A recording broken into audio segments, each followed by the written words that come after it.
We're back with GINA Mangieri, founder of Cole Academy, a preschool educating 100 students in downtown Honolulu and opening a second location in West Oahu. GINA is also the interactive news director for KHON2 and KGMB9.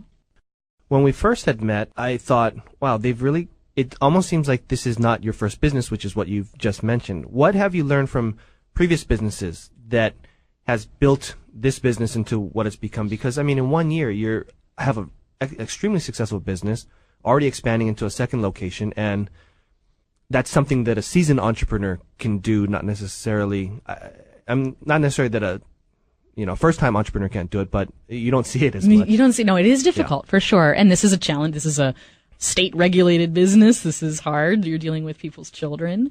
I think it comes down to core issues that any business should keep in mind, which is customer service.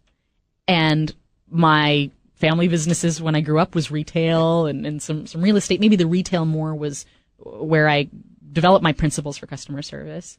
I've always tried to carry that into journalism, which is often an anomaly because I think of viewers as customers and I want to communicate with them and stay in touch. And at this school, same thing. And my husband's in the tourism business, which is all about customer service. So I think I've always believed if we can bring that principle into it, that it's got to end up with good results. And especially here. So I think what we do that's unique here is we recognize that this is a business, but a socially conscious business in that we're not just stuffing kids in there and trying to make a buck and, like we talked about maximizing square footage or what have you. We're trying to serve two customers, a child and their development and a parent and their confidence in their development and their confidence in the safety and security. So we have two customers. We try to teach our staff to think that way. You have your little 2-foot-tall customer who you're with day to day, but don't forget the parent and the feedback and all of the things to do to make sure they're getting what they're looking for. And again, like I say, I think we can always improve on that, but the intention is there and to always ask, what can we do? How are we serving you? What can we do for you? How can we make it better if we need to get better? And how can we continue to improve? And that, you won't find that in most nonprofits. You won't find that in a lot of schools that aren't owned by someone who cares deeply about the product. My kid's in there too. If something's not working, I want to make it right. It's not working for Cole if it's not working for somebody else. So you can believe it whether the message from a customer is positive or negative, we care a lot. One thing going back to the experience in terms of entrepreneurship is that when you set this business up, you set it up to own the business and not necessarily run it and manage it. Right.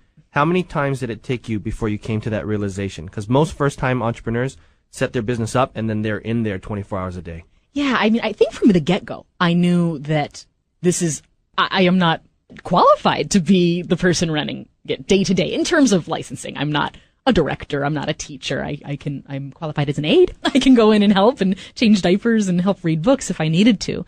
But I knew just strictly from licensing principles that this is not something that I could do. Number two, it's not something that I feel I have a natural strength in. Doesn't that sound terrible? I know that I am a better worker than I am mother, terrible as that is to say. I know that if I can turn my child over into the hands of experts all day and I get my work done and then see him and spend my version of quality time with him, I feel he'll be better educated. If I were to stay at home with him, and this is not an indictment of stay-at-home mothers or fathers, if you can do it, that's amazing. There's nothing like that. I just don't feel I knew enough about early childhood education to be a stay-at-home mom and to give him the experience that he needed.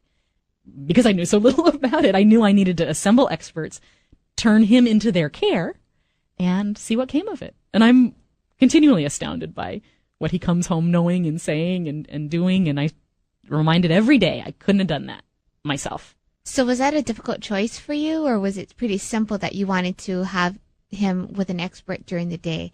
I mean, because a lot of people that are professionals kind of are at a tug of war thinking, should I go back to work or shouldn't I? And, I'm the best for my child, but really, am I? Was that difficult? For me, it was not difficult. I felt, for all the reasons that I mentioned in the previous answer, that for me, it was a very easy decision. I want him to be in some kind of care. And it was because I was shopping for childcare having had my trustee and board experience that I knew, gosh, something can be done better. But I knew that was what I wanted. That was what was best for me. I would have a ball hanging out with him all day, but would his day end up as enriched as it could have been? Not with me, just because I don't know how to personally educate a child to their fullest at home alone with them. Mm-hmm. I probably could learn it, but I know that I also could, by the power of a vision and a mission, gather a couple dozen of the best professionals I could find, put them in as beautiful a building as I could find, put them in there in a social setting with other children, which is as much about daycare as the education part. And the results would be a multitude greater than what I could have done at home alone with me and him in the neighborhood. Thanks for tuning in. Stay tuned for more on Greater Good Radio.